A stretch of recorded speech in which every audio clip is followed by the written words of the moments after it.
here's something that'll make you scratch your head. Of all the Halloween films they could have chosen for a theatrical re-release, studios decided on what might be the most puzzling combination imaginable. While October brings the predictable return of horror classics to the big screen, this year's Halloween franchise revival has left even seasoned fans questioning the decision-making process.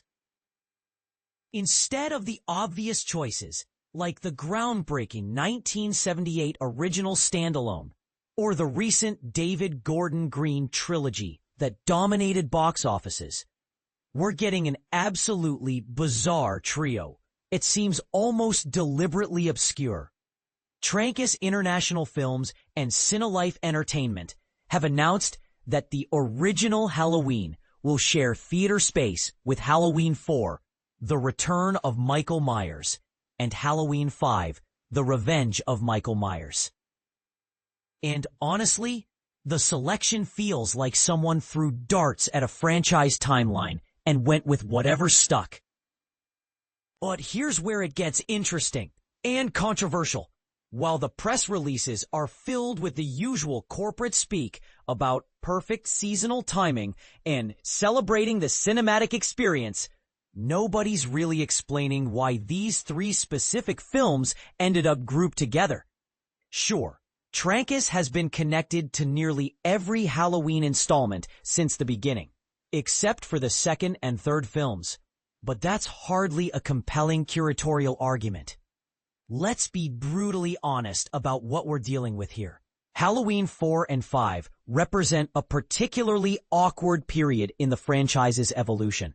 Both sequels awkwardly jump forward about a decade from the original timeline, presenting us with a Michael Myers who conveniently awakens from yet another coma. Because apparently, that's the only way this franchise knows how to resurrect its villain. George P. Wilbur embodied the masked killer in the fourth installment, while Donald L. Shanks took over the role in the fifth, and both films center around Michael's obsessive pursuit of his young niece, Jamie Lloyd, portrayed by Danielle Harris. These movies belong to what fans call the Thorn Trilogy, a storyline that attempted to provide supernatural explanations for Michael's evil, reaching its bizarre climax in 1995's The Curse of Michael Myers. For newcomers to the franchise, imagine trying to explain why a seemingly unstoppable killer is actually controlled by ancient Celtic curses and family bloodlines. It's exactly as convoluted as it sounds.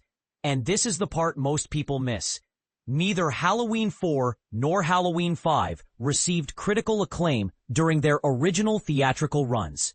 In fact, however, and here's where things get controversial, Halloween 4 has experienced something of a critical rehabilitation over the years, with some fans arguing it successfully recaptured the spirit of the original better than many other sequels.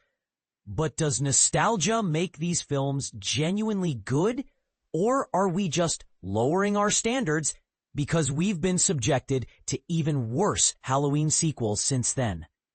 That's a question worth debating. Theatergoers in select cities can experience this unusual triple feature starting September 19th, with screenings expected to continue through October's end. The original Halloween kicks off the re-release schedule, followed by its two controversial companions. So here's my question for you. Is this trio selection a stroke of genius that highlights underappreciated entries in the franchise? Or is it simply a head-scratching business decision that ignores what fans actually want to see on the big screen? Are we celebrating genuine horror craftsmanship, or just feeding into nostalgia for movies that were never that great to begin with? I'd love to hear whether you think these particular sequels deserve their moment in the spotlight again, or if you'd rather see completely different Halloween films get the theatrical treatment.